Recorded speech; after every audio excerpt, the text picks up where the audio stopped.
Dominant Protector. Credit to the author. 5,741-50. Ang mga pangalan po na nandito ay galing sa mga name generator. Kung meron man pagkakatulad sa mga pangalan ng tao o lugar at pangyayari, ito ay tunay na hindi sinasadya. Walang problema. Boss, hintayin mo ako. Darating din ako agad. Dahil doon, pinutol ni Gusha ang komunikasyon. Ngumiti si Terence kay Sheena, huwag kang mag-alala. Kapag nandito si Gusha, magiging maayos din ang lahat sa atin. Kuya Linford, mas makapangyarihan ba sa iyo si Gusha? Tanong ni Sheena na may pagtataka. Para sa kanya, si Terence ang pinakamakapangyarihang tao sa mundo, at si Gusha ay malinaw na tagasunod ni Terence. Paano magagawa ni Gusha ang isang bagay na hindi kayang gawin ni Terence? Kahit na nasugatan si Terence, hindi inisip ni Sheena na mas mahina si Terence kaysa kay Gusha. Hindi ko sinasabi kung sino ang mas malakas, nakangiting sabi ni Terence, pero kakaunti lang ang hindi magagawa ni Gusha sa dagat. Malalaman mo rin pagdating niya. Lilipad ako pataas at hahanapin sina Darwin at Dustin. Marahil ay makikita ko sila. Siyempre, hindi tumutol si Sheena. Bumalik si Terence sa kanyang anyong espiritu at lumipad ng ilang daang metro pataas, habang nakatingin sa dagat sa paligid. Sa kasamaang palad, wala siyang makitang bakas ng kapatid na si Darwin at Dustin. Gayunpaman, may isang puting linya na mabilis na papalapit mula sa dagat sa di kalayuan. Hindi kaya. Si Gusha yan. Medyo nagulat na sabi ni Terence. Gaano na katagal? Nandito na ba si Gusha? Matapos itong pag-isipan, naramdaman ni Terence na normal lang iyon. Tutal, si Gusha ay isang tunay na dragon na ahas sa dagat, at isa ring genetically mutated. Ang kanyang lakas ay umabot na sa huling yugto ng Profound. Matapos bumalik sa kanyang orihinal na anyo, ang bilis ni Gusha sa dagat ay tiyak na ilang beses ang bilis ng tunog. Mauunawaan kung bakit siya mabilis na dumating. Sa isang kisap mata, ang puting linya ay papalapit na ng napakabilis. Ito nga ang tunay na anyo ni Gusha, isang worm dragon na mahigit 10 metro ang haba. Ang mga alon na kanyang hinagupit ng mag-isa ay mahigit 20 metro ang taas. Boss, nandito na ako. Narinig na ang malakas na boses ni Gusha bago pa man siya dumating. Napatitig si Sheena sa mabilis na papalapit na dragon na ahas sa dagat, natulala. Bigla niyang naramdaman na parang nasa isang kakaibang panaginip siya. Kung hindi, paano niya nakita ang isang maalamat na dragon na ahas? Kahit isa siyang Sky-class practitioner, hindi pa naririnig ni Sheena ang tungkol sa isang tunay na flood dragon. Lumapag si Terence sa dagat at ngumiti, dumating ka sa tamang oras. Hindi ko alam kung nasaan ang dalawa pang lalaki. Mahahanap mo ba sila? Habang nagsasalita siya, hinailan ni Terence si Sheena papunta sa malapad na likod ni Gusha. Pagbalik sa walang katapusang dagat, si Gusha ay isa pa ring ahas dagat, at masarap sa pakiramdam ni Terence ang pagsakay sa likod nito. Ngayon na siya ay naging isang ahas dagat na, mas komportable na ito. Boss, huwag kang mag-alala. Madaling makahanap ng dalawang tao sa maliit na lawa na ito. Kampante na sabi ni Gusha. Kung ikukumpara sa napakapanganib at walang katapusang dagat, ang karagatan ng sekular na mundo ay karapat-dapat lamang sa pagsusuri ni Gusha sa isang maliit na lawa.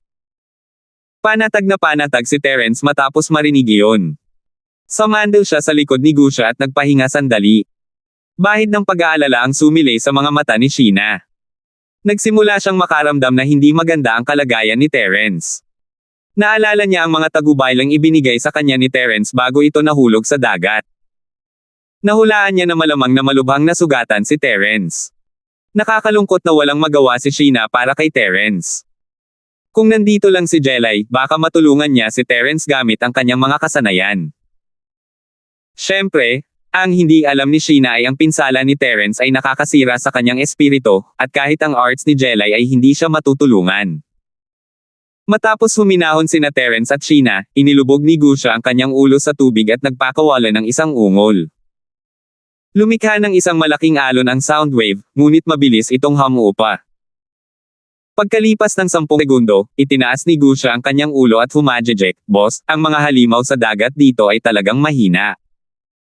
Hindi sila karapat-dapat na tawaging mga halimaw sa dagat, at ang kanilang katalinuhan ay napakababa." Mabuti na lang at madali ko silang natulungan na maghanap ng dalawang tao. Alam ko na ang kanilang mga posisyon. Ang dragon na ahas dagat ay ang dragon na ahas dagat. Hanggat nasa karagatan ito ang ganap na haring lahi. Ngumiti si Terence at tumango, kung gayon, iyan na natin silang kunin pabalik. Madali tayong mapapahamak kung maghihintay tayo ng matagal. Sige, boss at hipag ni Sheena, mag-ingat kayo. Aalis na ako. Natatawang sagot ni Gusha. Iniangat niya ang kanyang katawan at sumugod na parang matalim na palaso. Malinaw na narinig ni Sheena ang isang sonic boom. Nalampasan na talaga ng lalaking ito ang bilis ng tunog. Sa ilang paghinga, nakarating si Gusha sa kinaroroonan ni Kuya Darwin. Nakita na ni Kuya Darwin ang paglitaw ng Sea Dragon ni Gusha noon, ngunit ngayon lang siya nakakita ng Sea Worm pagkatapos ng ebolusyon nito. Kaya naman, nagulat siya noong una. Labis ang kasiyahan ni Gusha dito at naisip na maaari pa niya itong ipagpatuloy sa paglalaro ng ganito sa susunod. Nakita ni Terence ang gising na kapatid na si Darwin at binati ito ng may ngiti. Medyo matyaga ang lalaking ito. Bukod sa medyo natataranta, maganda ang kanyang kalooban. Nang dumating si Gusha, mabilis pa ring lumalangoy ang kapatid na si Darwin, hinahanap sina Terence at ang iba pa. Kung tungkol naman kay Dustin, hindi alam ni Terence kung tatawa o iiyak. Si Dustin ang pinakamakapangyarihan sa tatlo, ngunit ang walang kwentang lalaking ito ang pinakakawawa. Hindi lang siya walang malay, kundi umuumbok din ang tiyan niya. Tila nakainom siya ng maraming tubig dagat. Lahat ng ito ay salamat sa napakalakas na lakas ni Dustin kaya nagawa niyang protektahan ang kanyang heart meridian gamit ang isang hininga ng tunay na enerhiya. Kaya naman hindi siya naging katatawanan ng isang eksperto sa entablado ng profound na nalulunod sa dagat ng sekular na mundo. Mabilis na hinaila ni Darwin si Dustin pataas at pinaluwa ang tubig dagat sa kanyang tiyan. Gumamit si Terence ng purong enerhiya para gamutin siya, at nagising si Dustin. Gusha, Tara na. Babalik na tayo. Sa wakas ay natagpuan niya silang tatlo, at nailigtas si Sheena mula sa mga kamay ng Central. Ngumiti si Terence at tinapik ang katawan ni Gusha, habang nakaka-relax ang kanyang puso. Bigla siyang nakaramdam ng pagkahilo. Napaatras ang kanyang katawan, at siya ay nahimatay. Hindi alam ni Terence kung gaano na siya katagal na wala ng malay, pero nang bumalik siya sa kanyang katinoan, napagtanto niyang nasa Jade Space na pala siya, at may mga taong nagmamasid sa kanya. Elder George. Lumitaw ka na naman. Ngumiti si Terence habang umaayos ng upo, kumakaway kay Elder George. Ano na naman ang ibig mong sabihin? Nandito na ako buong panahon. Mura ni Elder George. Gayunpaman, kung aalis ka sa sekular na mundo, mawawala ako. Kapag bumalik ka sa sekular na mundo, makakabalik na ako muli. Alam ko. Sinabi mo na yan noong huli akong bumalik. Ang gusto kong sabihin ay, ilang araw na akong nakabalik. Bakit hindi mo ako kinakausap? Sabi ni Terence habang tumatayo, pakiramdam niya ay hindi naman malala ang kalagayan niya. 5,742. Hindi ba kita kinakausap? Hindi ba't dahil hindi ka pa nakapasok sa Jade Space at hindi mo ako naisip? Tumingin si Elder George kay Terence nang may ngiti na hindi umabot sa kanyang mga mata. Hindi alam ni Terence ang sasabihin, tila ganoon nga ang nangyari matapos itong pag-isipan. Hindi niya kailanman naisip si Elder George simula nang bumalik ito mula sa sinaunang mundo ng pakikipaglaban, at hindi rin siya nito makontak sa buong panahon, nasanay na siya rito. Walang pakialam si Elder George, nasanay na siyang mag-isa bago pa man buksan ni Terence ang espasyo para sa Jade, at nagbibiro lang pala siya. Nako, ang bilis ng iyong paglago ay higit pa sa aking inaasahan. Dati, maaari pa rin kitang matulungan at payuhan, ngunit ngayon, wala na talaga akong maibibigay sa iyo. Kaya, hindi ko na kailangang magsalita pa kapag bumalik ka na sa sekular na mundo. Ngumiti si Elder George at itinuro ang noo ni Terence ng may seryosong mukha, pero talagang binaigo mo ako sa pagkakataong ito. Elder George, anong ibig mong sabihin? Tanong ni Terence. Anong ibig mong sabihin? May lakas ka pa rin ng loob na tanungin ako kung ano ang ibig kong sabihin. Huwag mong sabihin na hindi mo man lang napagtanto ang sarili mong kalagayan. Hindi nagpigil si Elder George. Hindi naman siya ganito kahigpit noong baguhan pa lang si Terence. Kumunat ang noo ni Terence, hindi naman siya tinatakot ni Elder George, kaya ipinadala niya ang kanyang spirit sense palabas ng Jade Space para alamin kung ano ang nangyayari. Gayunpaman, hindi kayang umalis ni Terence sa espasyo ng Jade ang kanyang espiritu. Maaari lamang itong gumala sa mundong ito. Sa madaling salita, nawala na siya ng koneksyon sa labas ng mundo. Elder George, paano nangyari ito? Gaano na ako katagal walang malay? Alam ni Terence na seryoso ang sitwasyon, ngunit nanatili pa rin siyang kalmado. Napabuntong hininga na lang si Elder George bilang tugon sa tanong ni Terence. Mahinang sumagot siya, ang lakas mo ay lumampas na sa antas na ito ng espasyo. Hindi ko maintindihan, kaya paano ko malalaman kung ano ang nangyari sa iyo? Gayunpaman, masasabi ko sa iyo na 10 buong araw kang walang malay. Huminga ng malalim si Terence, akala niya 2 oras pa lang siyang walang malay, pero 10 araw na pala.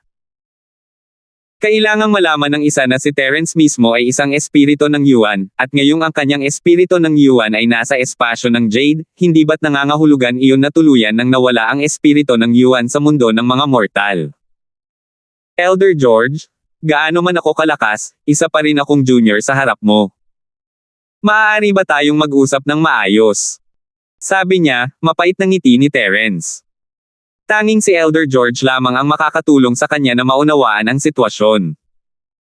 Biglang ngumiti si Elder George at sumigaw, sa tingin mo ba galit ako sa iyo? Paano nangyari iyon? Ipinapahayag ko lang ang aking pagkadismaya sa iyo. Hindi mo alam kung paano pahalagahan ang iyong sarili, di ba? Sa pagkakataong ito, halos masira na ang iyong kaluluwa, alam mo ba?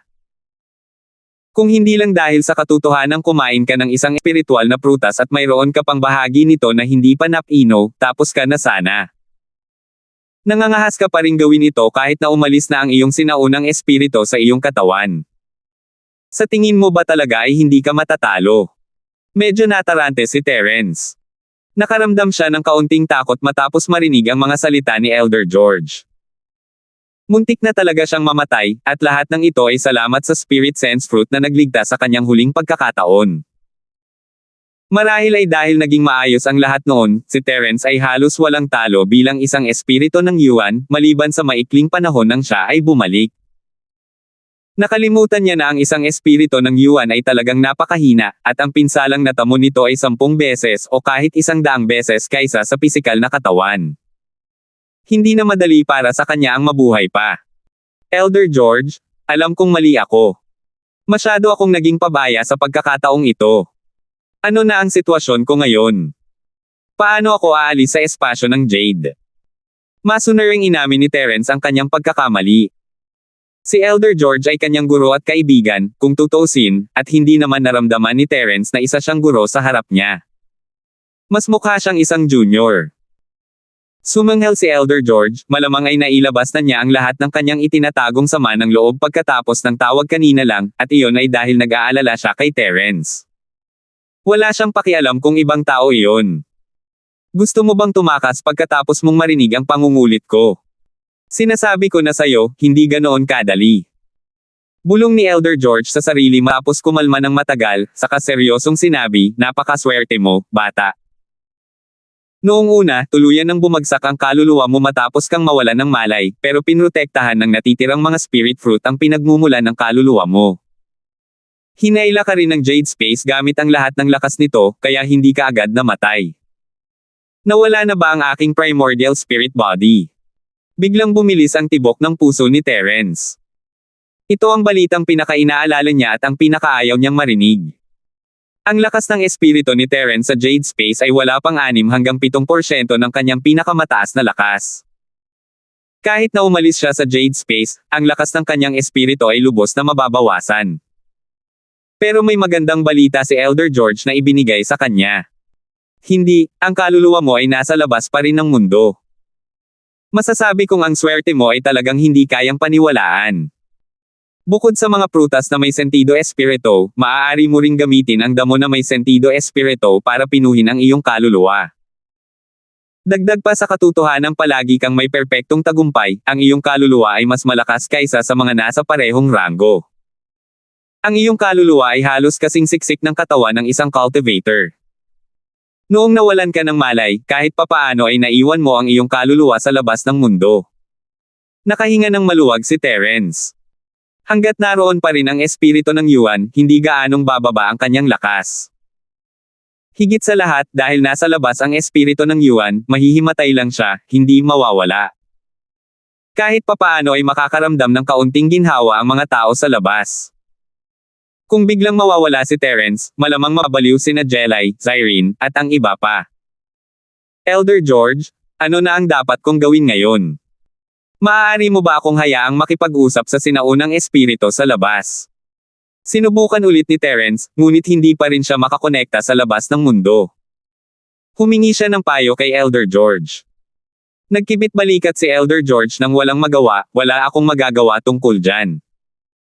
Ikaw lang ang makakaayos nito ng mag-isa. Kailangan niyang mag-cultivate ng mabilis at maayos. Marahil ay magkakaroon siya ng pagkakataong makahanap ng paraan para makipag-ugnayan sa sinaunang espiritu ng mundo sa labas. Huwag kang maging tamad. Hindi alam ni Terence ang sasabihin, tila hindi na talaga niya maaasahan si nakatatandang Jiao. Kailangan niyang mabawi ang kanyang lakas sa lalong madaling panahon kung gusto niyang makaalis. Nakakalungkot na sagana ang espiritual na chi sa espasyo ng Jade, ngunit hindi ito nakatulong sa paglilinang ng espiritu. Ang esensya ng espiritu ni Terence ay nasa 6% lamang ng pinakamataas na lakas nito, at ito ay matapos niyang matuno ang espiritual na prutas. Sa ganitong uri ng lakas, hindi niya magamit ang mga espiritual na prutas o espiritual na ugat. 5,743. Wala siyang ibang magawa kundi ang magsanay. Hindi niya alam kung gaano katagal bago niya magawang makipag-ugnayan sa essence spirit ng labas ng mundo. Bumantong hininga si Terence at hindi na nag-aksaya ng oras. Umupo siya at sinimulang sanayin ang kanyang spirit sense. Kung babalikan ng 10 araw na ang nakalipas, ang biglaang pagkawala ng malay ni Terence ay nagpatarante kay Sheena, ngunit sina Gusha, Dustin, at Darwin ay sanay na sa kapangyarihan at kawalan ng talo ni Terence. Akala nila ay madyay gising si Terence pagkatapos magpahinga ng ilang sandali, kaya wala silang pakialam at inalo pa nila si Sheena. Napakabilis ng takbo ni Gusha. Sa loob ng ilang minuto, nakabalik na siya sa dalampasigan. Nakahanap siya ng isang tagong lugar at nagpalit ng anyo bilang tao. Matapos isuot ang kanyang damit, nakakuha na si Kuya Darwin ng isang commercial car at may sakay na ilang tao papunta sa Gusha. Naantala ang concert tour ni Sheena. Mabuti na lang at hindi ito nagtagal, kaya naipagpatuloy niya ang kanyang orihinal na schedule. Gayunpaman, hindi siya makakarating sa dalawang hintuan ng Sunfall at Mordek, kaya kinailangan niyang i-anunsyo na itutuloy niya ang kanyang konsyerto mamaya. Mag-aayos siya para sa dalawang hintuan pagkatapos niyang makumplito ang mga konsyerto ng Baroni at Rondon. Tila hindi pa rin gising si Terence pagkatapos bumalik sa Sunfall. Tiningnan ni Gusha si Terence at wala naman siyang nakitang problema, kaya sinabihan niya sina Sheena at Zyrene na gawin muna ang kanilang mga gawain at ipaalam sa kanila kapag nagising na si Terence. Kinabukasan, inihatid ng eroplano ni Jacob ang lahat pabalik sa China. Pinabalik niya si Terence sa kanyang villa sa Starfield upang magpahinga at mag-isip ng paraan para makontak sina Donovan at Tia Queen. Tutal, mahigit isang araw nang walang malay si Terence, at hindi sila masyadong sigurado. Hindi inaasahan ni Gusha at Dustin na isang araw bago sila bumalik, ang lumilipad na platito ni Janfeng ay tahimik na lalapag sa isang liblib na sulok sa labas ng lungsod ng Starfield. Isa itong malaking planta ng kemikal. Simula nang itayo ito, walang nakakaalam kung ano ang nalilikha nito, at walang mga palatandaan ng paninirahan ng tao sa loob ng 100 milya. Dahil sa aparatong pantikip sa lumilipad na platito, hindi natakot si Janfeng na makita. Sa gitna ng planta ng kemikal, ang bubong ng isang ordinaryong pabrika ay tahimik na dumula sa mga gilid na nagpapakita ng isang malaking puwang. May mga bilog ng ilaw sa loob bilang gabay na patungo sa kailaliman ng ilalim ng lupa ng pabrika. Ang lumilipad na platito ni Janfeng ay lumutang sa ibabaw ng butas at dahan-daang bumaba. Ito ang ruta ng pagtakas na automatikong inayos ng sistema. Sa katunayan, si Janfeng mismo ay hindi alam kung saan siya lumipad. Kumusta? Ako ay isang maliit na puro mula sa sentro ng Starfield Base, maligayang pagdating. Pagkababa ng lumilipad na platito, bumukas ang pinto ng cabin, at nakita nina Janfeng at Polong ang mga taong naghihintay sa kanila sa labas. Kumurap si Polong matapos marinig ang pagpapakilala. Base sa Starfield. Maaari bang nasa Starfield? Tama, ito ang mga suburb ng Starfield. Mula sa pananaw ng militar, ito ang pangalawang base sa gitna ng karaniwang mundo. Ngumiti si Little Purity at tumango, pagkatapos ay bahagyang lumingon sa gilid. Sumunod ka sa akin. Naghihintay na sa iyo ang taong namamahala sa aming base sa conference room. Mabilis siyang naabutan ni Janfeng at nakangiting nagtanong, Little Purity, sino ang namamahala sa base no? 2. Dati akong sumusunod sa doktor at kay Miss Liger, kaya hindi ko kilala ang namamahala sa base ninyo. Dapat kilalanin ko muna siya bago ko siya makilala. Hindi nagsalita si Polong matapos siyang itulak sa likuran ni Janfeng. Tutal, sapat naman ang lakas ni Janfeng para tulungan siyang makatakas mula sa sentral na santuwaryo. Sa totoo lang, ang koneksyon ni Polong sa sentral na santuwaryo ay dahil kay Harry. Hindi siya kasing lakas ni Janfeng sa anumang paraan, kaya wala siyang anumang iniisip na ipaglaban ang sentro. Humajejek si Little Purity. Makikita mo rin ang ating person in charge sa lalong madaling panahon. Malalaman mo rin kapag nakita mo na siya. Wala nang saysay na sabihin pa sa iyo ngayon. Tara na. Habang nag-uusap sila, may kaunting kadalisayan na nagdala sa kanilang dalawa sa isang magnetic levitation car. Matapos silang huminto, mabilis itong humandar. Sa loob lamang ng 1 minuto, nakarating sila sa conference room ng base no. 2. Nandito na kami, pwede na kayong pumasok. Tumalikod si Rostam at kumaway kina Janfeng at Polong at umalis pagkababa nila. Inabot ni Janfeng ang kamay at kumatok sa pinto. Patay na ang doktor, ngunit naroon pa rin ang lason sa kanyang katawan. Bago pa man maalis ang lason, sapat na respeto lang ang maipapakita ni Janfeng sa taong namamahala sa base na ito. Kung hindi, dahil sa kanyang init ng ulo, malamang ay itinulak na niya ang pinto pabukas at papasok. Tuloy. Isang boses ng binata ang nagmula sa silid ng pagpupulong, at agad na itinulak ni Janfeng ang pinto ng nakangiti. Kumusta, ako si Janfeng mula sa gitnang sagradong sona, na siyang unang base. Paano kita dapat tawagin? Bagamat hindi ganoon kakumbaba si Janfeng, magalang pa rin siya. Walang balak tumayo ang binata na nakaupo sa sofa. Itinuro lang niya ang upuan sa gilid at sinabing, maupo kayo, ako ang namamahala rito, isang Jerwin. Maaari niyo akong tawaging Master Jerwin. Alam ko na ang nangyari sa Base 1. Hindi naging madali para sa inyong dalawa ang pagtakas, kaya kailangan niyo na akong sundan mula ngayon. Ako nga pala si Master Jerwin. Isang karangalan ang makilala ka, ako, si Janfeng, ay nasa pangangalaga mo na simula ngayon. Tumawa si Janfeng at ipinahayag ang kanyang balak na sumama sa kanila. Pagkatapos, umupo siya ng walang pag-aalinlangan. Nakikita niyang medyo mas malakas lang ng kaunti ang isang Jerwin na ito kaysa sa isang normal na tao.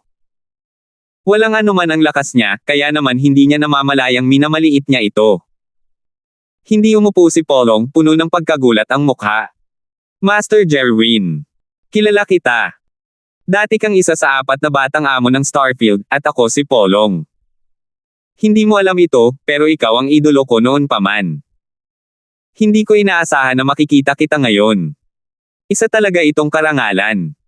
Nasasabik akong makita ka ng madalas sa hinaharap at makapagtrabaho sa ilalim mo. Nagliwanag ang mukha ni Jerwin, hindi niya inaasahang makakakilala siya ng tagahanga niya ngayon. Hahaha, nakaraan na ang lahat. Bakit mo pa binabanggit yan? Ikinumpas ni Jerwin ang kanyang kamay habang nakangiti, ngunit ang ekspresyon sa kanyang mukha ay parang may sumulat ng ilang salita sa kanyang noo. Master Jerwin, nagkakamali ka. Bilang isa sa 4 na batang amo ng Starfield, halos mag-alamat ka na. Sayang at hindi ka namin narinig nitong mga nakaraang taon, kung hindi ay matagal na sana akong pumunta sa iyo. Seryosong sabi ni Polong. Mukhang hindi siya nagsisinungaling. Agad na tiningnan siya ni Janfeng ng may paghamak. Hindi niya inaasahan na ganito kagaling mambola ang lalaking ito. Nakakahiya talaga. Tila kailangan pa niyang makipag-ugnayan dito sa hinaharap at matutunan ang tungkol sa malalalim na kasanayang ito sa pambobola. 5,744. Halatang naniniwala si Jerwin. Kumaway siya kay Polong nang nakangiti. Halika, halika, halika, Kang, maupo ka at mag-usap. Hindi ko inakalang maiintindihan ako ng ganito kalaki ng bahay ng batang Panginoon ng mahimalang doktor na si Kang. Hindi naman masama, hindi naman talaga masama. Kulang ako ng mahuhusay na katulong dito, kaya ikaw na ang nasa ilalim ko mula ngayon. Tuwang-tuwa si Polong, wala siyang matibay na pundasyon sa gitna, at ang nag-iisang taga-suporta niya, si Harry, ay napunta na sa Sky Class Island. Ngayong si Jerwin na ang namamahala sa base, mag-iiba na ang kanyang katayuan. Salamat sa iyong paggabay, Panginoong Jerwin. Tiyak na yuyukod ako sa iyo sa hinaharap. Sabi ni Polong habang pinupuno niya ng tubig ang tasa ni Jerwin. Isa na siyang katulong ngayon. Kung alam kaya ni Polong na ang katulong ni Jerwin ang lagi niyang sinisisi, magiging ganito pa rin kaya siya kasaya. Nakita ni Janfeng na nakuha ni Polong ang atensyon ni Jerwin sa ilang salita lamang, at agad siyang nakaramdam ng pagkabalisa. Mabilis siyang umupo ng tuwid at ngumiti, Master Jerwin, ako ang numero 1 nasasakupan ng propesor. Pinutol siya ni Jerwin. Naiintindihan ko. Sasabihin ko sa iyo kung mayroon. Kasalukuyang isinasagawa ng aming base ang plano na buhayin muli ang clone ni Miss Liger. Wala ka nang kailangang gawin sa ngayon. Pag-uusapan natin ito pagkatapos nito. Maaari ka nang umalis at magpahinga. Labis na nalulumbay si Janfeng. Ayaw niya man lang marinig na matapos niya itong sabihin. Hindi niya inakalang pagkatapos mamatay ng doktor, siya, ang batang Panginoong si Janfeng, ay babalay-walay ng ganito. Hindi siya maihahambing sa mahinang Polong na iyon. Kahit ano paman, isa pa rin siyang super expert sa early stage Mystic Ascension realm. Bukod pa rito, napakadali ng pagsasanib ng bagong potion. Kahit hindi pa ito nasubukan ni Snowy noon, alam niyang kung masugatan siya sa labanan, mabilis siyang gagaling. Pinapauwi ka ni Master Jerwin, kaya dapat magpahinga ka muna. Pupunta ako at sasabihin ko sa iyo kung mayroon. Sabi ni Polong habang lumingon kay Janfeng. Kanina pa niya ito tinatawag na Young Master Zhu, pero ngayon ay hindi na niya ito magawang tawagin sa pangalan. Sumanghel si Janfeng at tanging ang nagawa lang niya ay tumayo at umalis ng may sama ng loob.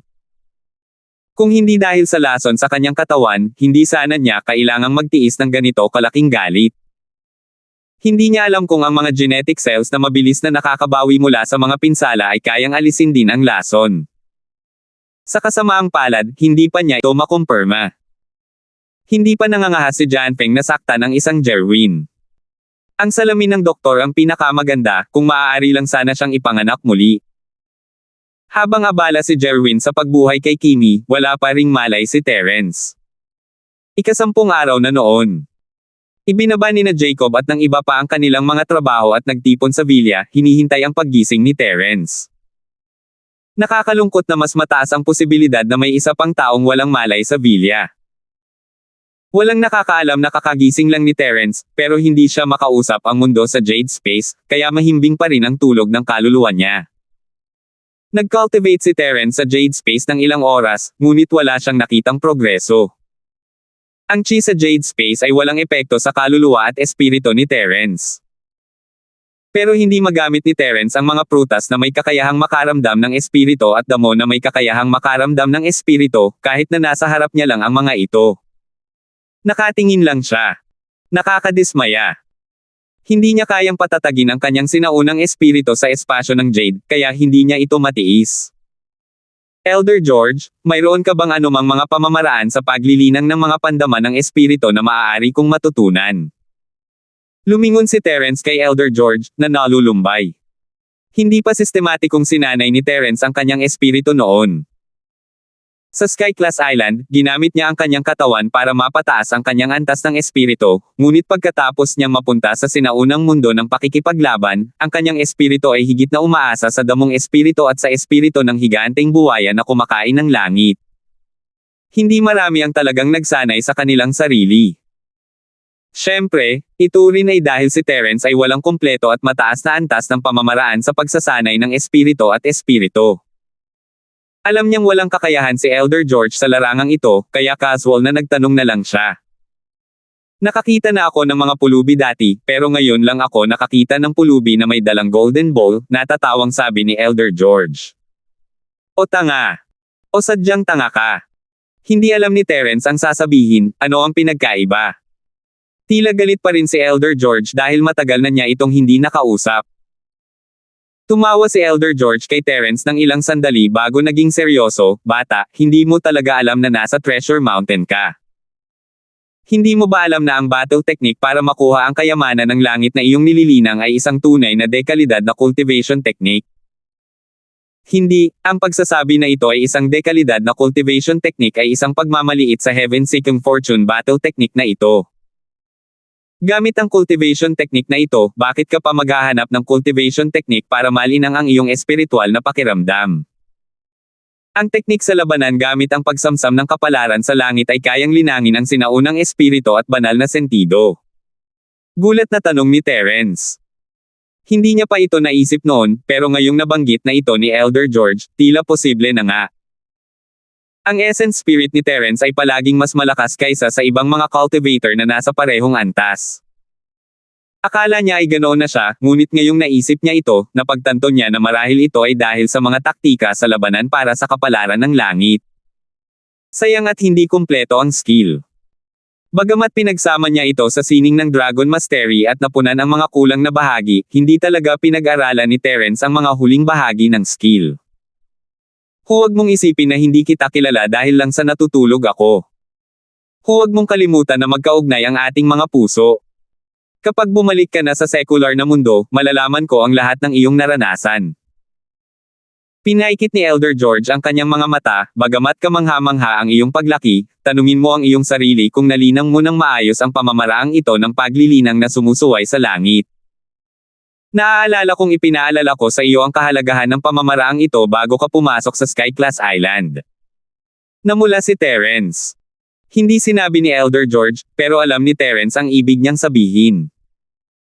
Pagkatapos makarating sa Sky Class Island, malaki ang improvement ni Terence, pero hindi gaanong dahil sa mga taktika sa labanan para sa kapalaran ng langit. Karamihan nito ay dahil sa mga pagkakataong natagpuan ni Terence, kasama ang hindi mabilang na kayamanan at ang tibay ng kanyang sariling katawan. Ang mga taktika sa labanan ng kapalaran ng langit ay natural na gumanap ng papel dito, ngunit maliit na bahagi lamang ito. Maaari sana ni Terence na makarating sa kinaroroonan niya ngayon gamit ang anumang iba pang martial arts, kung hindi man ay medyo mahina siya sa pakikipaglaban. Talagang minamaliit ni Terence ang mga taktika sa labanan ng kapalaran ng langit. Kung mas pinagtuunan niya ito ng pansin, baka mas malakas pa siya. Elder George, naiintindihan ko. Patuloy kong pag-aaralan at huhubugan ang teknik sa pakikipaglaban para makuha ang kayamanan ng langit. Seryosong sabi ni Terence. Sinabi ni Elder George na hindi na niya matutulungan si Terence, ngunit ito pala ang katotohanan. 5,745. Kung si Elder George ay laging makakasama ni Terence, maiiwasan niya ang maraming paglihis. Maaaring palitan ng multo si Elder George, ngunit isa itong spirit-based. Maaaring wala itong mas alam tungkol sa sangkatauhan kaysa kay Elder George. Mabuti naman at naiintindihan mo. Sige, alamin mo na lang. Masayang ngumiti si Elder George, na para bang isa siyang promising student. Ngayon niya lang ito napagtanto, kung hindi niya sinabi na sana niya kay Terence ang tungkol dito. Si Elder George ay isang tagamasid lamang, at simple lang ang pangangatwiran. Hindi naman sa hindi ito maisip ni Terence, ngunit napakaraming detalye ang hindi niya napansin sa laro. Muling umupo si Terence nang nakakross ang mga paa at nagsimulang pag-aralan at hubugin ang labanan ng ninakaw na kayamanan ng langit. Sa simula, ang labanang ito ng ninakaw na kayamanan ng langit ay maaari lamang sanayin hanggang sa bagong yugto ng kaluluwa.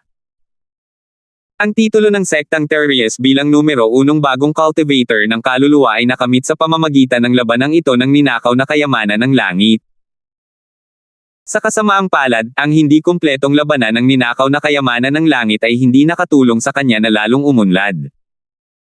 Sa kabilang banda, ang sining ng Dragon Mastery ay wala ng ganitong depekto. Wala lang itong detalyadong paglalarawan ng teknik sa simula, at magsisimula lamang ito kapag naabot na ni Terence ang antas na ito. Matapos maabot ni Terence ang yugto ng Profound, hindi na siya nag-ukol na masyadong oras sa pagsubok sa mga taktika ng kapalaran ng langit. Patuloy niyang ginagamit ang parehong mga taktika gaya ng dati, at ito ang pinakakinaiinisan ni Elder George. Sa mas seryosong salita, ayaw lang talagang umunlad ni Terence. Ngunit sa totoo lang, mahalaga pa rin kay Terence ang sarili niyang lakas. Kung hindi sana siya makakahanap ng mga pagkakataon kahit saan at makakapag-level up ng ganoon kabila sa yugto ng Profound. Sa espasyo ng Jade, sinimulan ni Terence ang proseso ng pagsasanay. Wala pa ring reaksyon ng Essence Spirit sa Villa, ngunit sa Sky-class Island, nagsimulang magbago ang tunay na katawan ni Terence. Ang orihinal na katawan ni Terence ay nakaupo nang nakakross ang mga paa sa buong panahong ito, ngunit ngayon ay nakahiga na siya na parang nakatulog, at ang kanyang aura ay unti-unting nawala. Ang biglaang pagbabagong ito ay natakot kina Teresa at Milky. Paano nangyari ito? Hindi ba't maayos naman ang lahat dati? May nangyari ba sa secular na mundo? Lumingon si Milky na may takot, ngunit hindi niya alam ang gagawin. Mas kalmado na si Teresa. Matapos aliwin si Milky, determinado niyang sinabi, "Milky, dalhin mo rito sina Teres daw at Mike. Mas alam nila ang tungkol sa primordial spirit projection at dapat nilang malaman ang nangyari." Walang ideya si Milky kung ano ang gagawin, ngunit matapos marinig ang mga salita ni Teresa, bigla niyang naramdaman na napakamakatwiran nito. Agad siyang sumang-ayon at nagmamadaling lumabas. Hinintay ni Teresa na umalis si Milky bago nagpakita ng nag-aalalang ekspresyon. Tumingin siya kay Terence at pamulong, "Pasama ka, puro pag-aalala lang ang alam mo. Walang mangyayari sa'yo. Kung hindi, sisipain kita. Bumalik ka agad, Terence." Maya-maya pa, sina Teres daw at Mike ay dumating sa makalangit na Elixir Pavilion. Tiningnan nila ang kalagayan ni Terence, nagkatinginan, at umiling. "Kuya, anong problema kay Terence?" Hindi na napanatili ni Teresa ang kalmado niyang anyo at nag-aalalang nagtanong. Nag-isip sandali si Teres, "Ate Teresa, hindi mo kailangang mag-alala. Sana ay maayos na si Terence. Siguro dahil masyadong matagal na na-project ang kaluluwa niya, lampas na sa normal na limitasyon. Pagod na rin ang katawan niya. Normal lang sa kanya ang humiga at magpahinga." Kahit nag-aalala siya kay Terence, hindi mapigilan ni Teresa ang pagtawa. Anong klaseng kuya ito? Pagod na ang katawan ni Terence, at gusto niyang humiga ng ilang sandali, nakakatawa ito. Normal lang sa isang makapangyarihang practitioner ang umupo at magnilay-nilay ng 12 taon, bakit naman hihiga si Terence sa ganitong dahilan? Pero base sa sinabi ni Teres, dapat ay maayos naman ang katawan ni Terence, kaya medyo nakahinga ng maluwag sina Teresa at Milky. Sumabat si Mike, napakalusog ng katawan ni Kuya Linford, at ang kanyang chi at dugo ay napakalakas. Mukhang wala siyang problema. Huwag kayong mag-alala, lahat. Maaaring ito ay senyales ng pagbabalik ng kanyang sinaunang espiritu. Tingnan muna natin. Salamat, Island Master Mike. Mabilis na nagpasalamat si Teresa sa kanya. Pasensya na talaga sa abala mo kapag abala ka. Kumaway si Mike, "Masyado kang magalang. Hindi kami magkakilala ni Terence. Sige, tapusin na natin ang formalidad. Kayo na ang bahala sa kanya. Babalik muna ako." Bilang kalahati ng may-ari, pinaponte ni Teresa si Mike para kay Teresa at Milky. Pagkatapos, naglagay silang dalawa ng soundproof harang. Si Mike ang unang nagsalita, "Magaling na Bise Isla, ano sa palagay mo ang problema ni Terence?" "May problema siguro." Buntong hininga ni Teres. Ngayon lang, hindi siya nang ahas na magsalita sa harap ni na Teresa at Milky. Ngayon, wala na siyang pakialam sa estadong ocean. Tumanggaw si Mike, "Tama. Malakas ang chi ni Terence, pero nagsisimula nang maging mahina ang kanyang aura. Mukhang hindi naman siya malapit ng makalusot, pero mukhang nasugatan ang kanyang espiritu. Kapag ang espiritu ay ipinoproyekto, hindi mapipinsala ang katawan, pero kung may mangyaring mali sa ipinoproyektong espiritu, ang katawan na walang espiritu ay mapapahamak." Mukhang nasa ganoong sitwasyon si Terence. Natahimik si Teres. Naintindihan na rin niya ito, ngunit wala na siyang magagawa. Ngayong nakumpirma na ni Mike ang kanyang iniisip, wala na siyang magagawa. Maghintay tayo at tingnan natin, sana makabalik agad si Terrence ng mag-isa. Mahinahong bumantong hininga si Mike, bahagyang ikinuyom ang kanyang mga kamao, at umalis. Nakatayo roon si Terrence ng ilang segundo bago bumalik sa makalangit na Elixir Pavilion. Parehong narinig ni na Jerry at Jonas ang balita. Pareho silang mga disipulo ni Godzang Liju sa pangalan, ngunit ang sitwasyon ni Terrence ay hindi nila kayang lutisin, kaya ang kanilang conclusion ay kapareho ng kay Terrence. Siyempre, hindi nila ito maaaring sabihin kay Teresa at sa iba pa, kaya masasabi lamang nila ito sa kanilang mga puso. Sa kasamaang palad, kahit wala silang sinabi, sina Teresa at Milky ay parehong matatalinong babae. Palagi silang nakakakita ng mga palatandaan. Dahil walang magawa ang mga tao sa gitnang isla, ang tanging maaasahan nila ay si Truett ng North Island. Matapos paalisin sina Terrence at ang iba pa, agad na bumalik si Teresa at sinabi kay Milky, susulat ako ng liham kay Natalie ngayon din at sasabihin ko sa kanya ang tungkol sa sitwasyon ni Terrence. Kung maitatanong niya sa kanyang lolo, si Truett, baka sakaling magising si Terrence. Tumango si Milky at sinabing, oo, oo, oo. Ang tanging taong makapagliligtas kay Terrence ngayon ay malamang na isang taong kasing lakas ni Truett. Hindi na tayo maaaring magtagal pa, kokentaken natin agad si Natalie. Kung kilala lang nilang dalawa si Truett, marahil ay direkta sana nilang isinulat ang liham para sa kanya, at hindi na sana ito kinailangang dumaan pa sa mga kamay ni Natalie, para hindi na niya kailangang mag-alala tungkol dito. 5,746. Mabilis na natanggap ni Natalie ang sulat ni Teresa. Matagal na niyang hinihintay ang balita mula kay Terrence. Hindi pa naman siya nananatili sa secular na mundo ng ganito katagal. Imposibleng hindi siya mag-alala. Sa kabilang banda, si Jenny ay palaging may tiwala kay Terrence, hindi niya iniisip na mapapahamak ito sa secular na mundo. Jenny, dali, tingnan mo ang sulat ni Nakajima. Galing ito kay Teresa. Hindi binasa ni Natalie ang sulat ng mag-isa. Sa halip, hinanap niya si Jenny at ibinahagi ang balita dito. Pagkatapos umalis ni Terrence, hindi na magkasama ang mga babae, ngunit ang kanilang pagkakaibigan ay lalong lumalim ng lumalim, at naging matalik na magkaibigan na nag-uusap tungkol sa lahat ng bagay. Nang marinig ni Jenny ang pangalan ni Teresa, agad niyang itinigil ang kanyang ginagawa at tumakbo sa tabi ni Natalie para basahin ang sulat. May problema ba kay Terrence? Si Natalie, na dating nasa sabik, ay biglang natigilan. Itinapon niya ang sulat at tumakbo palabas. Mabilis na hinayla pabalik ni Jenny si Natalie at sinabing, anong ginagawa mo? Para mahanap ang lolo ko. Hindi mo ba nakita ang sinabi ni Teresa na baka makatulong ang lolo ko? Padyak ni Natalie habang sinusubukang igalaw ang braso nito pero nabigo siya. Kumalma ka. Agad na hinayla pabalik ni Jenny si Natalie at sinubukang pakalmayan ito. Siyempre, makapangyarihan si Senior Salter, pero maaaring wala siyang gaanong silbi kahit umalis siya. Ang mga tao mula sa landas ng Terrence at sa estado ng Mike, sino sa kanila ang hindi overlord ng isang rehiyon na may maraming kaalaman? Ang katayuan ng sino man sa kanila ay hindi mas mababa kaysa sa lolo mo. Pinag-isipan ito ni Natalie at sumang-ayon. Kung ang kanyang lolo ay walang silbi noon, ano ang dapat niyang gawin?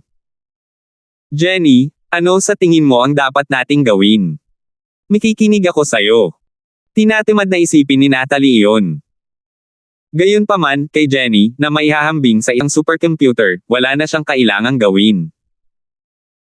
Hindi nagatubili si Jenny at seryosong sinabi, mabuti naman at sinabi mo muna kay Senior Salter. Pupunta ako kay Nakajima at titingnan ko kung ano ang nangyayari. Gusto ko ring pumunta. Bakit hindi mo ako hintayin? Itatanong ko kay Lolo at babalik ako agad. Alam ni Natalie na kailangan niya ang pahintulot ni Truett para umalis, kaya tumakbo siya palabas nang hindi hinihintay ang pahintulot ni Jenny. Sa pagkakataong ito, hindi na siya pinigilan ni Jenny. Pagkatapos mag-impake ng kaunti, nagmamadaling bumalik si Natalie, ang kanyang maliit na mukha ay puno ng pagkadismaya. Pumayag ang lolo ko na lumabas ako, pero sabi niya wala raw siyang masyadong alam tungkol sa sitwasyon sa lugar na ito. Kung walang magagawa ang mga tao sa Nakajima, wala rin siyang magagawang kontra halaman. Abala siya nitong 2 araw. Siguro pagkatapos ng 2 araw na ito, pupunta ang lolo ko para tingnan ito. Hiniling din niya sa amin na ipaalam sa kanya ang sitwasyon anumang oras. Medyo ayaw ni Natalie, pero wala siyang magagawa. Hindi madaling umalis sa lugar na ito at pumunta sa Nakajima. Kung ganoon nga, huwag na tayong magtagal pa. Aalis na tayo agad. Tumanggaw si Jenny. Ginamit ng munting prinsesa ng North Island ang pinakamahusay na aerial spirit beast para maglakbay. Sa ilalim ng proteksyon ng mga bihasang masters na inayos ni Truett, mabilis silang pumailang lang sa kalangitan at lumipad patungo sa gitnang isla. Pagdating sa kay Elixir Pavilion, mabilis na nakita ni Jenny si Terence, ngunit wala siyang magawa tungkol sa kondisyon ni Terence. Inaasahan na ito, at wala siyang dapat ikadismaya. Naiintindihan ko. Ito lang ang paraan. Mahinahong sabi ni Jenny matapos makita ang kalagayan ni Terence. Anong gagawin natin? Nagmamadaling tanong ni Teresa. Alam niya kung gaano katalino si Jenny. Maaaring walang magawa ang iba, ngunit maaaring may maisip si Jenny. Babalik ako sa karaniwang mundo para hanapin ang kaluluwa ng kapatid kong si Terence at tingnan kung ano ang nangyari sa kanya. Casual na sabi ni Jenny, na parang wala siyang sinasabing mapanganib na bagay. Hindi. Sabay na sigaw ni na Teresa at Milky. Pareho nilang alam ang mga panganib ng primordial spirit projection, kaya tiyak na hindi sila sasang-ayon sa ganoong bagay. Sa halip, nagtanong si Natalie nang may pagtataka, bakit hindi? Kung mahahanap nila ang espiritu ni Terence, hindi ba nila siya maibabalik? Jenny, isa ka talagang henyo. Natuklasan mo agad ang susi sa problema. Napangiti si Teresa ng mapait. Hindi ganoon kadali. Ang primordial spirit projection ay lubhang mapanganib sa simula pa lang, at may mga paghihigpit sa lakas ng taong kayang mag-project nito. Tanging ang mga nasa itaas ng nascent soul stage lamang ang makakagawa nito. Kung mayroon kang lakas na gawin ito ng tahimik, wala ka pang kwalipikasyon, lalo na ang harapin ang mga panganib na iyon. Mariing umiling si Jenny. Hindi, kailangan kong bumalik at tingnan. Hindi problema ang lakas. Kaya ko itong lutisin. Makakahanap din ako ng paraan para mabawasan ang panganib. Ayon sa aking mga kalkulasyon, mayroong hindi bababa sa 80% na posibilidad na makabalik ako sa secular na mundo ng walang pinsala. Sa kung anong dahilan, nakakakumbinsi ang mga salita ni Jenny. Kahit sabihin ni Jenny na 100% siyang may tiwala, pakiramdam ni Teresa ay maniniwala ito sa kanya, lalo na ang 80%. Sa huli, gusto ring malaman ni Teresa kung ano ang nangyari kay Terence sa karaniwang mundo.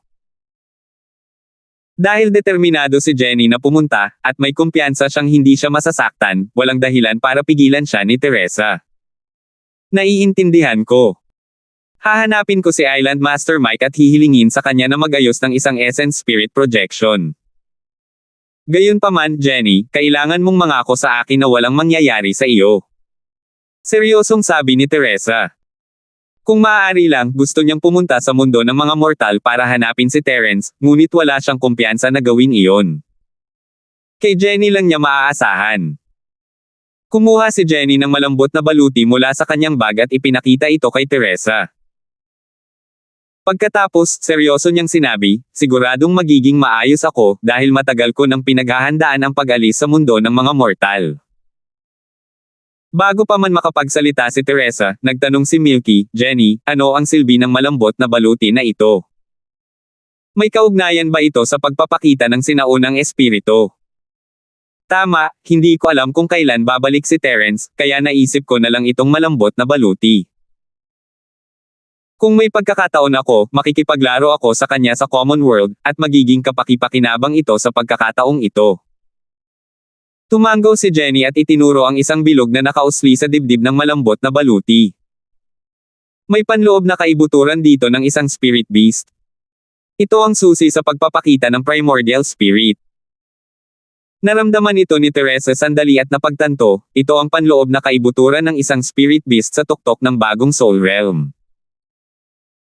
Gusto mo bang gamitin ang malambot na baluti na ito para linlangin ang aparato para i-project ang primordial spirit at magpanggap na mayroon kang lakas ng isang bagong soul realm? Ideya ito ng isang henyo, ngunit kung talagang gagawin niya ito, maituturing lamang siyang baliw. Ito ay dahil ang posibilidad na matagumpay na magbalat kayo, ngunit ang panganib ay hindi mababawasan. Maaari pa nga itong maging mas mataas. Sa makatuwid, sino mang makakaisip ng ideyang ito ay tiyak na isang henyo. Gayunpaman, kung walang sapat na baliw na personalidad, hindi maglalakas loob ang isang tao na isagawa ito. 5,747. Jenny, masyadong mababa ang cultivation mo, nag-aalalang sabi ni Natalie. Walang silbi kahit umalis ka pa. Bakit hindi na lang ako pumunta? Agad na tumutol si Teresa. Natalie, hindi mo alam ang sitwasyon sa secular na mundo. Hindi mo nga mahanap ang daan papunta roon. Bitawan mo ako. Dati ay hindi makakapunta si Teresa, pero ngayong nakita na niya ang baluti, alam niya magagamit niya ito para umalis sa mundo ng mga mortal. Gusto niyang hanapin agad si Terence. Hawak ni Jenny ang malambot na baluti at sinabing, hindi na ninyo kailangang lumaban pa. Ako na lang ang makakatulong kay Terence, kapatid, sa pagkakataong ito, wala nang iba pang makakatulong.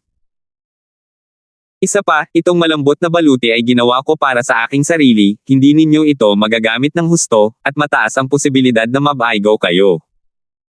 Nawala ng malay si Teresa at ang iba pa. Sa bagay na ito, ang talino ni Jenny ay tiyak na hindi nila mauunawaan. Kahit na puno ng kalokohan si Jenny, hindi nila matukoy kung totoo ito o hindi. Sige, tapos na iyan. Sister Teresa, tulungan mo akong ayusin ang paglabas ng primordial spirit sa lalong madaling panahon. Aayusin ko itong malambot na baluti. Hindi na masyadong nagsalita si Jenny at gumawa na ng pangwakas na conclusion. Nagkatinginan sina Teresa at Milky at walang nagawa kundi tanggapin ang katotohanan ito. Mabilis na naayos ang usapin ng spirit projection. Handa na si Mike para sa abnormalidad ni Terence. Plano sana ni Terries na personal na tingnan ito, ngunit hindi siya pamilyar sa secular na mundo. Bago pa man siya makakuha ng sapat na impormasyon, hindi siya naglakas loob na kumilos ng padalos-dalos, kung hindi, masasayang ang oras niya sa spirit projection. Kaya naman, nang sabihin ni Jenny na gusto na niyang umalis, maaari na siyang umalis agad. Gayunpaman, sina Teresa at ang iba pa ay hindi masyadong positibo tungkol sa kaligtasan ni Jenny. Sinubukan pa ni Teresa at Milky na hikayatin muli si Jenny. Jenny, bakit hindi mo na lang ako bitawan? Masyadong mababa ang antas ng iyong cultivation. Kung may mangyari sa iyo, paano natin ito ipapaliwanag kay Terence pagbalik niya? Dahil kaya mong ayusin ang malambot na baluti na ito, siguradong papayagan mo akong isuot ito, di ba? Hinawakan ni Teresa ang kamay ni Jenny at sinubukang hikayatin siyang isuko ang pagpapakita ng kanyang sinaunang espiritu at hayaan siyang pumalit. Sa kasamaang palad, naging napakatatag ni Jenny. Umiling siya at sinabing, Sister Teresa, wala ka nang kailangang sabihin pa. Handa na ako, simulan na natin ang projection. Maaaring hinihintay na ako ni Terence para tulungan siya, huwag na tayong mag-aksaya pa ng oras. Pagkatapos sabihin iyon, ang malambot na baluti sa katawan ni Jenny ay naglabas ng mahinang liwanag. Ang malakas na aura ng isang peak nascent soul realm cultivator ay dahan-daang tumaas ng walang anumang kapintasan. Napadilat din si Mike sa pagkamangha. Pareho lang yan ng isang tunay na peak nascent soul realm cultivator. Kung hindi ko alam ang totoo, naloko rin sana ako. Mukhang makakapagtago siya mula sa primordial spirit projection device. Isa ka talagang henyo sa larangan ng artifact refining. Bahagyang ngumiti si Jenny. Isa nga siyang henyo, pero hindi siya henyo sa pagpino ng mga armas. Masyado lang talagang mahirap ipaliwanag ang ganitong bagay, kaya hahayaan na lang niya ang estado ng Mike na unawain ito ng mag-isa. Tumango si Terries, tama. Ang malambot na baluti na ito ay talagang mahiwaga. Napaka-epektibo nito sa pananakot ng mga tao, ngunit pagkatapos mong gamitin ang iyong spirit projection, manghihina ka ng ilang panahon. Dapat kang mag-ingat at hanapin si Terence at bumalik kasama niya sa lalong madaling panahon. Ngumiti si Jenny at tumango. Tatandaan ko yan. Salamat sa paalala mo, kapatid na Tian. Simulan na natin ngayon. Nang makitang determinado si Jenny, tumigil ang lahat sa paghikayat sa kanya. Sa halip, nagbigay sila ng ilang payo. Pinaandar din ni Mike ang Primordial Spirit Projection Device. Gamit ang balat kayo ng malambot na baluti, madaling makukumpleto ng Primordial Spirit ni Jenny ang projection at makabalik sa secular na mundo pagkatapos malampasan ang hadlang. Sa labas ng isang maliit na bayan sa Europa, lumitaw si Jenny sa isang liblib na kagubatan, medyo nahihilo. Hindi tiyak ang lokasyon ng kanyang Primordial Spirit Projection, kaya hindi nito tumpak na naibalik siya sa Northland. Sa halip, pumunta siya sa Europa, na ibang-iba. Gayunpaman, naroon pa rin ang anino ng malambot na baluti sa Primordial Spirit ni Jenny. Ito ang gamit na ginamit niya upang ibalat kayo ang sarili bilang isang peak nascent soul realm cultivator. Hindi niya inaasahan na madadala niya ito. Saan ba ang lugar na ito? Nalilitong tumingin si Jenny sa paligid. Hindi malakas ang kanyang banal na pakiramdam, at hindi siya sanay na ilabas ito, kaya mas tumingin siya ng malalim. Ang malambot na baluti sa kanyang katawan ay naging isang normal set ng casual na damit ayon sa kanyang kagustuhan, at ang kanyang espiritu ay mabilis na naging isang espiritong katawan. Ang prosesong ito ay napakabilis kaya kung makikita ito ni Terence, magugulat siya. Nang bumaba si Terence, kinailangan niyang dumaan sa maraming paghihirap upang makabuo ng isang espiritong katawan, at halos kainin siya bilang isang tonic. Marahil ito rin ang gamit ng malambot na baluti, ngunit ang malambot na baluti ay orihinal na ginawa ni Jenny, na lalong nagpatunay sa kanyang henyo. Nakakalungkot na ang henyong si Jenny at ang magandang babae ay natatarante pa rin. Tumingin siya sa paligid ng walang ekspresyon at saka dahan-daang naglakad. Hindi kalakihan ang kagubatan, at ilang minuto lang ang itinagal bago makarating sa gilid. Ang kalsadang dati malabo nang makita ay tuluyan ng nabubunyag sa harap ni Jenny. 6 na kilometro ang layo mula sa Osdor. Tumangala si Jenny sa isang karatula sa kalsada, iniisip kung anong klaseng lugar ang Osdor. Siyempre, tiyak na hindi iyon Northlander, dahil ang mga nakasulat doon ay hindi Northlander. Bilang isang estudyanteng may mataas na marka, hindi ito naging problema para kay Jenny. Sa tingin ko nasa Europa ako. Parang random lang ang Primordial Spirit Projection. Wala nang ibang paraan ngayon, Terence bro, hintayin mo ako. Bumantong hininga si Jenny at bumulong ng ilang salita bago naglakad papunta sa direksyon ni Ozda. Sa tulong ng baluti, mabubuo niya ang kanyang Yuan spirit, ngunit ang paglipad ay mangangailangan ng labis na spirit power. Ang kanyang lakas ay nasa mid-phase peak na ngayon ng Sky Class, at iyon ay sa pamamagitan ng baluti, ibabalik siya sa Sky Class Island bago pa man niya mahanap si Terence. Kaya, walang nagawa si Jenny kundi ang pumunta muna sa Osdor at humanap ng paraan para kontaken ang mga tao sa Northland. Pamilya Lane man o grupo ni Jacob, tiyak na mababawi nila siya. May espasyo si Terence para magdala ng mga gamit, pero si Jenny ay mayroon lamang malambot na baluti at wala nang iba. Mabuti na lang at isa siyang Sky Class mid-phase peak, at isa ng master sa Common World, hindi na niya kailangang masyadong mag-alala tungkol sa kanyang kaligtasan. Pagkatapos ng ilang hakbang, isang kotse ang mabilis na lumapit mula sa likuran ni Jenny. Sa Europa, karaniwan ng mag-hitch ride. Ayaw sayangin ni Jenny ang kanyang espiritual na kapangyarihan, kaya tumayo na lang siya sa gilid ng kalsada at nag-thumbs up. Walang balak bumagal ang bubuyog. Marahil ay nakita nito na si Jenny ay isang magandang dalaga, kaya bigla itong pamreno ng papadaan na sana ito. 5,748. Hoy, magandang binibini, saan ka pupunta? Isang binata at puting lalaki na nasa edad 20 ang sumalubong kay Jenny nang may ngiti sa kanyang mukha. Base sa kanyang pananamit, hindi siya mayaman.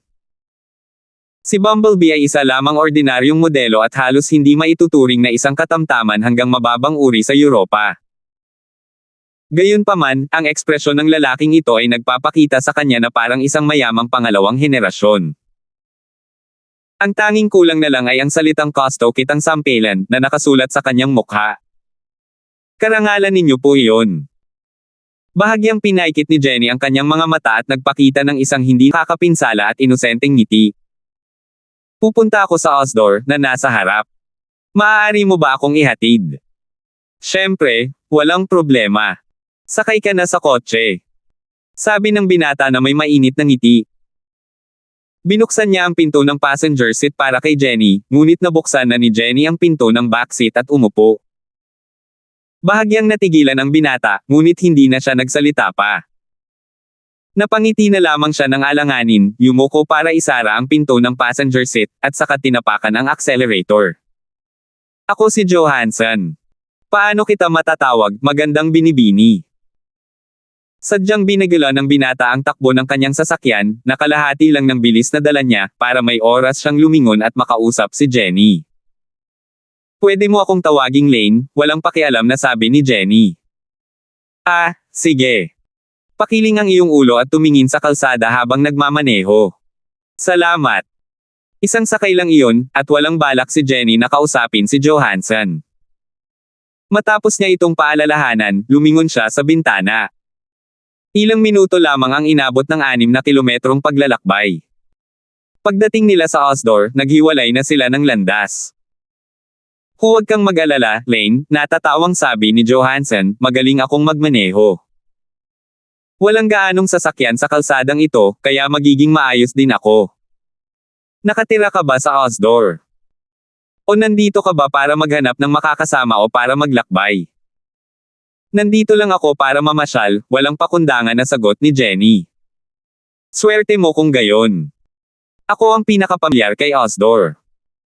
Kahit maliit lang ang lugar na ito, marami pa ring masasayang lugar. Ako ang magiging tour guide mo at sisiguraduhin kung mag-e-enjoy ka, agad na sabi ni Johansson. Nahulaan ni Jenny na kung sasabihin niyang may hinahanap siya, ganoon din ang sasabihin niya. Maaari ko bang hiramin ang telepono mo sandali? Ayaw na talagang mag-aksaya ng oras si Jenny kay Johansson. Hiniram niya ang telepono nito. Tutal, hindi magiging madali para kay Jenny ang tumawag sa ibang bansa dahil wala siyang dalang pera noong nasa Osdor siya. Lihim na natuwa si Johansson. Akala niya naantig na ang kagwapuhan ni Jingjing at ibibigay na nito sa kanya ang numero niya. Agad niyang kinuha ang kanyang telepono at iniabot ito. Ito, huwag kang mag-atubiling gamitin ito. Ito ang pinakabagong modelo. Kakalabas lang nito 3 araw na ang nakalipas. Alam mo naman yan, di ba? Casual na kinuha ito ni Jenny, ngunit hindi man lang siya ngumiti. Bakit niya ipinagmamalaki ang pinakabagong mobile phone sa harap ng isang henyong tulad niya? Sa kakayahan niya, kahit anong laruan na kaya niyang gawin ng casual ay mas maganda pa kaysa sa ordinaryong mobile phone na ito. Kahit matagal na panahon na mula nang huli siyang tumawag sa sekular na mundo, napakaganda pa rin ang memorya ni Jenny. Natural lang na hindi niya malilimutan ang mga numerong iyon.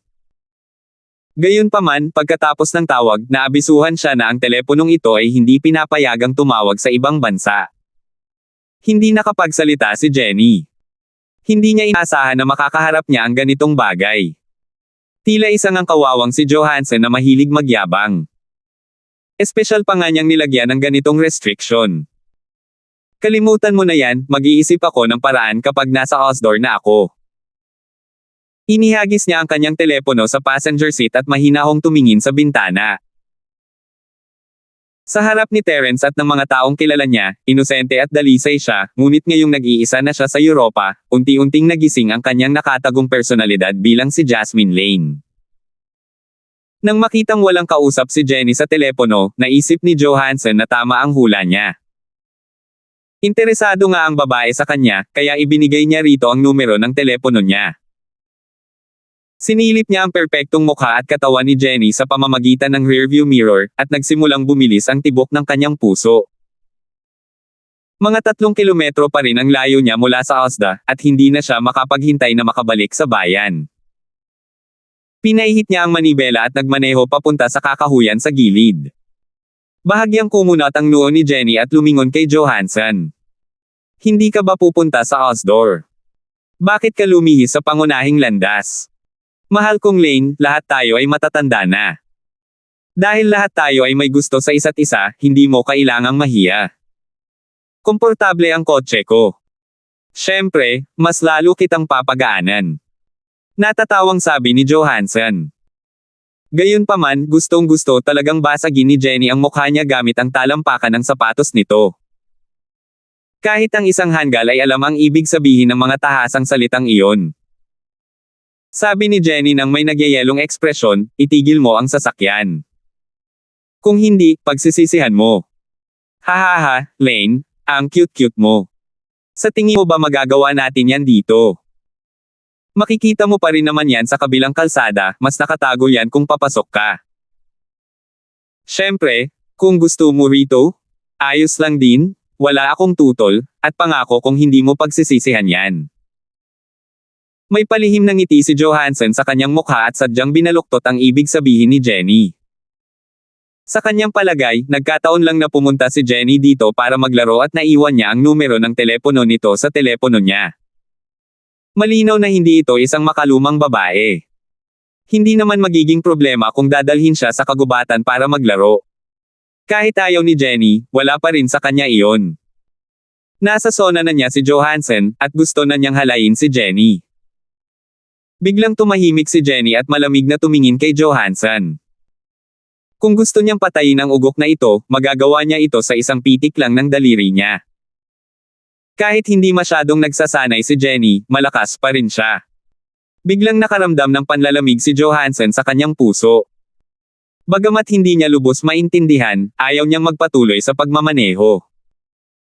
Nang makitang malabo na ang daan, tinansya niya na sapat na ang liblib na lugar na ito, kaya't hininto na lang niya ang sasakyan. Pagkababa ng upuan sa unang hanay, lumingon si Johansson at ngumiti. Terena, baby. Gusto mo bang tulungan kitang habarin yan? Habang nagsasalita siya, inabot niya ang kamay para hawakan ang magandang mukha ni Jenny. Hindi niya man lang inisip kung tatutol ba si Jenny. Tinaas ni Jenny ang kanyang kilay at biglang inabot ang palad ni Johansson para hawakan. Kasabay ng marahang pagpihit, ang palad ni Johansson ay umikot pabalik ng 180 degrees. Achoo! Sigaw ni Johansson sa sakit. Paano niya nalaman na ang maamo, Miss Lan, at inosenteng babaeng ito sa harap niya ay magiging ganito kadeterminado at kawalang awa? Nabali niya ang palso nito. Talaga bang kayang gawin ito ng isang babae? Sabi ko na nga ba magsisisi ka? Mahinahong ipinagpag ni Jenny ang kamay ni Johansson at naiinis na pinunasan ang mga kamay sa upuan. Pakiramdam niya ay marumi ang mga palso niya kahit nahawakan niya ang basurang ito. Napasigaw si Johansson nang umatras siya at bumangga sa dashboard ng kotse. 5,749. Biglang may naisip si Johansson. Kinuha niya ang isang A38 pistol mula sa storage compartment at itinutok ito sa noo ni Jenny. Ang yabang mo. Nangangahas ka bang atakihin ako? Patay ka na ngayon. Sinasabi ko sa iyo, siguradong mamamatay ka na ngayon. Walang pakialam na tiningnan ni Jenny ang itim na dulo ng baril. Isang primordial spirit ang hindi natatakot sa mga bala ng pistolong ito. Kahit na hindi ito isang primordial spirit, sapat na ang lakas ni Jenny para madaling mapabagsak ang pistola sa ganitong distansya, kaya walang dapat ipag-alala. Nagngingit-ngit si Johansson at sinabing, baho mong puta, habarin mo lahat ng damit mo. Hihingi muna ako ng kabayaran sa iyo, saka kita aayusin. Bagamat pinagpawisan ng malamig si Johansson dahil sa sakit mula sa bali sa kanyang kaliwang palso, hindi siya sumuo hanggat hindi niya nagagawa kay Jingjing ng ilang beses. Sumanghal si Jenny, na parang kinukutya ang mga sinabi ni Johansson. Pagkatapos, muli niyang inabot ang kanang palso nito. Isa pang malinaw na tunog ang narinig, at ang 38 pistol ay nahulog sa kamay ni Jenny. Napasigaw muli si Johansson, pinagpapawisan ng husto. Ang sakit na tumutusok sa buto ay tiyak na hindi biro. Namumutla ang kanyang mukha, at maaari siyang mawala ng malay anumang oras.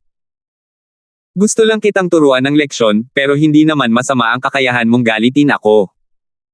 Kontento ka na ba ngayon? Sabi ni Jenny nang may bahagyang ngiti. Kasabay ng isang casual na kurot, binasag niya ang pistola at itinapon ito sa bintana ng kotse. Tiningnan ni Johansson si Jenny nang may takot. Ang babaeng ito na kasing ganda ng isang anghel ay nakakatakot na parang isang demonyo. Bilang kabayaran, gagamitin ko muna ang kotse mo, pati na rin ang pera at teleponong dala mo. Habang iniisip ni Jenny kung paano siya makakakuha ng pera para sa isang internasyonal na tawag, biglang kumatok sa pinto niya itong si Johnson. Dahil gusto niya itong pagnakawan, hindi alintana ni Jenny na nakawin ang pera niya. Hindi na hinintay pang magsalita si Johansson, mabilis na naglakad si Jenny papunta sa harap, binuksan ang pinto ng kotse, at pinalaya si Johansson. Siyempre, nasa kamay na ni Jenny ang kanyang pitaka. Gayunpaman, maaaring nasa pitaka ang atensyon ni Jenny, kaya hindi niya masyadong binigyang pansin kung saan siya sumisipa. Nang lumipad palabas si Johansson, tila nakarinig siya ng isang nakakakilabot na tunog ng nabasag na itlog. Walang pakialam si Jenny sa matinis na sigaw ng lalaki. Isinara niya ang pinto at umatras. Gayunpaman, hindi dapat patay ang lalaking ito. Pagkaraan ng ilang sandali, nang hindi na siya gaanong nasasaktan, maaari na siyang maglakad papunta sa kalsada at humingi ng tulong. Nakahandusay si Johansson sa lupa, ang kanyang ulo ay nababalot ng malamig na pawis.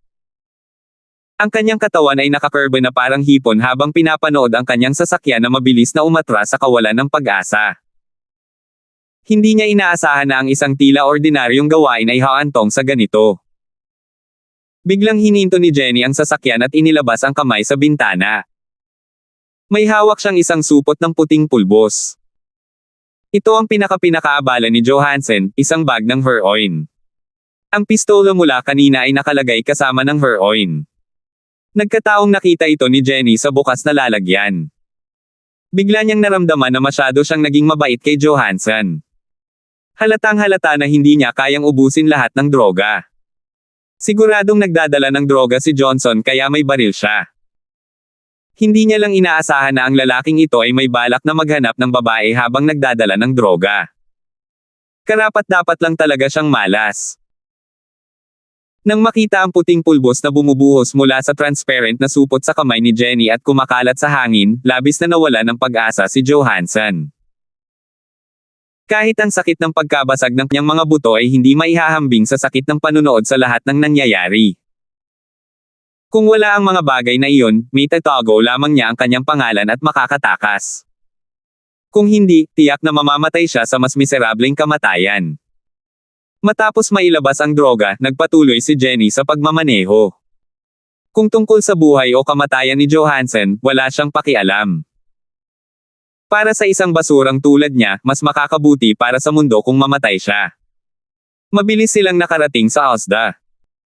Ipinarode ni Jenny ang kotse ni Bumblebee sa isang liblib na interseksyon at kinuha ang lahat ng euro mula sa pitaka ni Johansson. Pagkatapos ay casual niyang itinapon ang pitaka sa ilalim ng upuan. Ayaw na niyang gamitin ang kotse, kaya iniwan niya ang susi dito. Ang pinakamahalaga sa ngayon ay ang makipag-ugnayan sa mga tao sa Northland at alamin ang sitwasyon ni Terence, at hikayatin silang ibalik siya. Ang tambak ng mga perang papel sa pitaka ni Johansson ay nasa humigit kumulang 4 hanggang 500 euro. Maaaring hindi ito sapat para sa isang nagbebenta ng droga, ngunit sapat na ito para kay Jenny. Itinulak ni Jenny ang pinto ng kotse at lalabas na sana ng kotse nang mapagtanto niyang may mali. Hindi dapat lugar na ito kung saan may mga sasakyang padating at padaan, pero ngayon ay may 2 sasakyang mabilis na paparating. Ang kanilang pakay ay malinaw na si Bumblebee ni Jingjing. Dahil sa pagiging kakaiba ni Johansson, naramdaman ni Jenny na maaaring siya ay tinarget. Inilabas niya ang kanyang banal na pandama upang mag-imbestiga at mas natitiyak niya ito.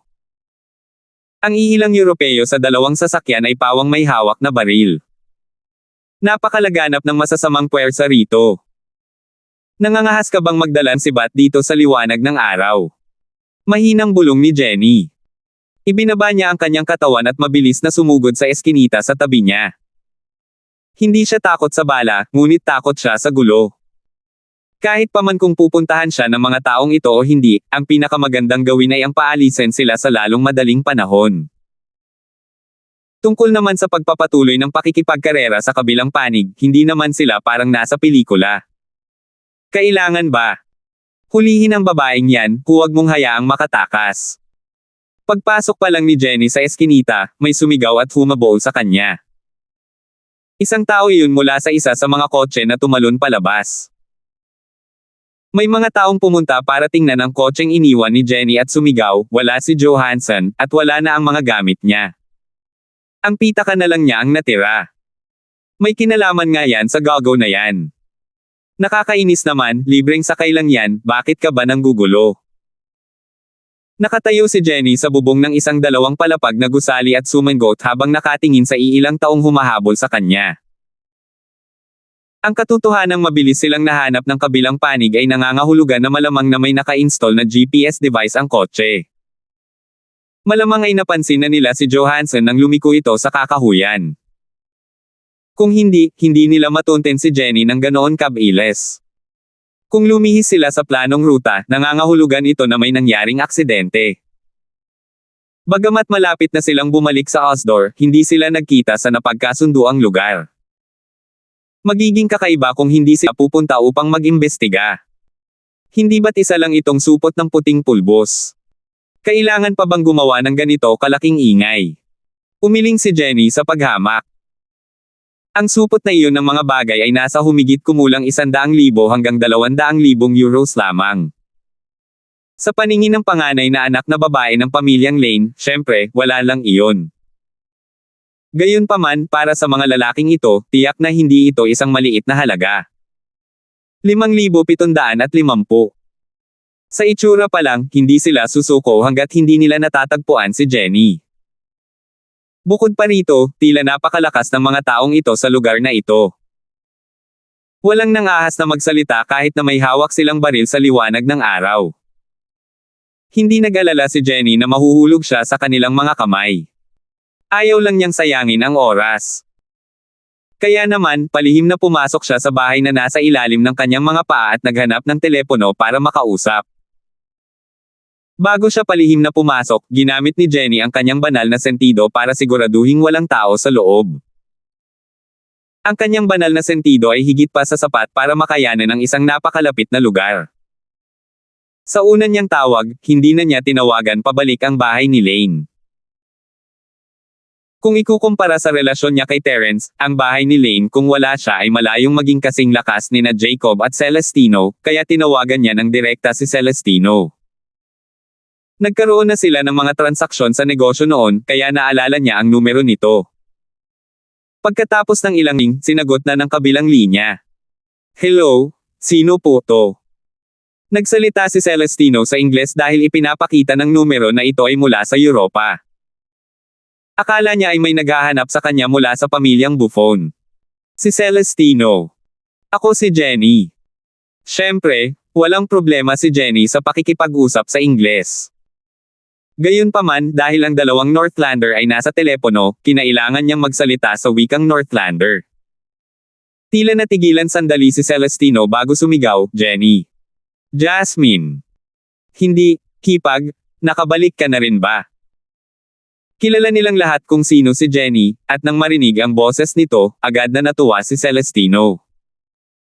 Ito ang pangalawang taong bumalik mula sa Sky-class Island maliban kay Terence, paano ba siya hindi magiging excited?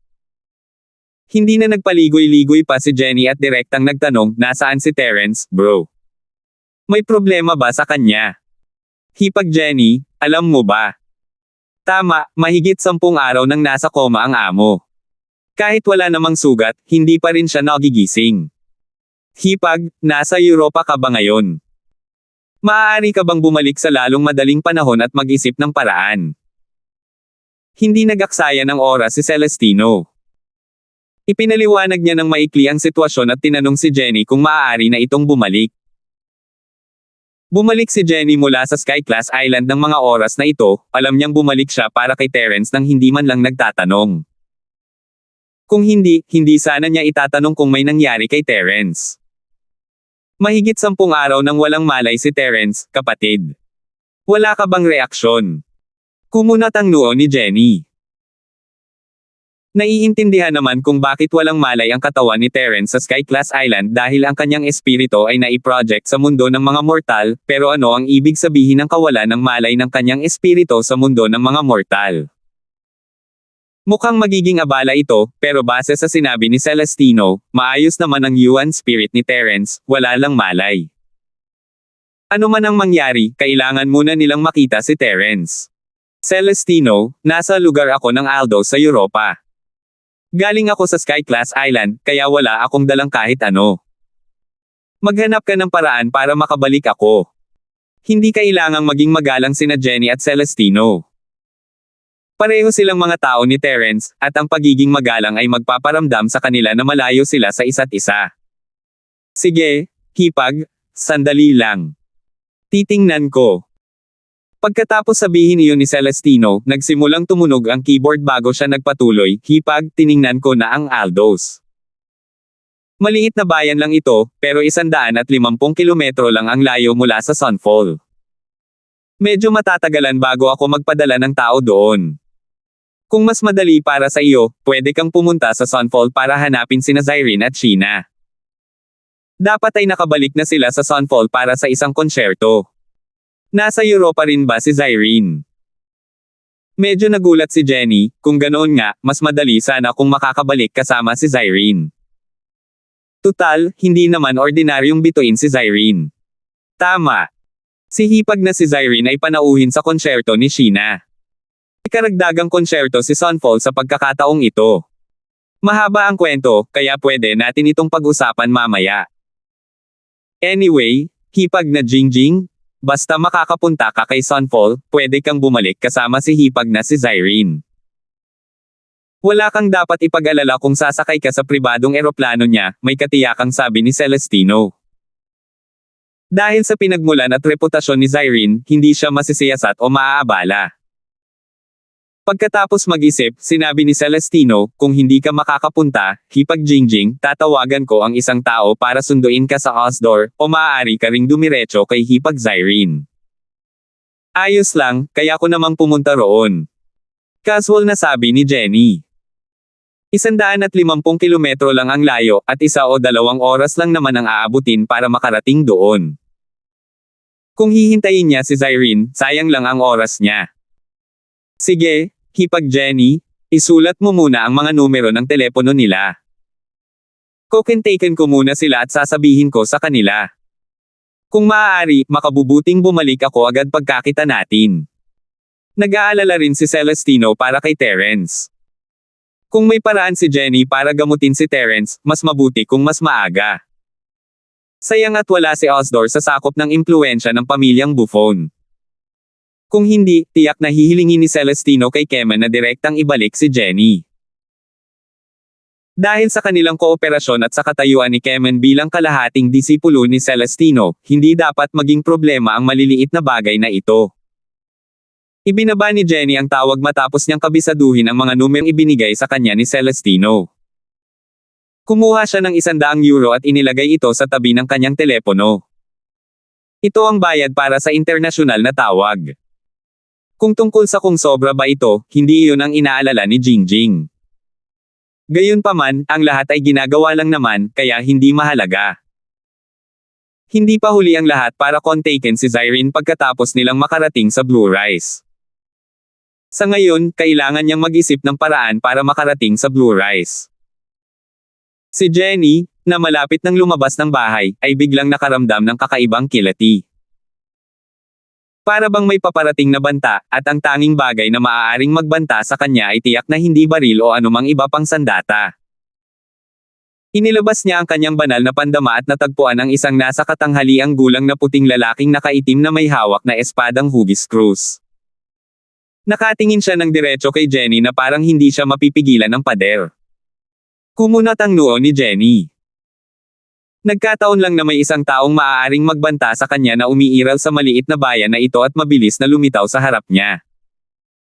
Gayunpaman, hindi inisip ni Jenny na ito ay isang operasyon na partikular na nakatarget sa kanya. Siya ay ipinoproyekto lamang mula sa kaluluwa ng esensya ng isla ng langit. Kahit ang estado ng Mike at si Therese daw ay hindi alam na lilito si Jenny sa Europa. Imposibleng magpadala ng mga tao upang harapin siya. Mukhang may kakayahan naman ang matandang ito, pero hindi ko masabi ang antas ng kanyang lakas. Dapat ganito ang sistema sa Europa. Nag-isip sandali si Jenny at naramdaman na hindi na kailangang sayangin ang oras. Kaya, tumalikod siya at lumabas ng bahay mula sa kabilang panig. Gayunpaman, nang lumabas si Jenny, isang palaso ang pinatama sa kanya mula sa kabilang gusali.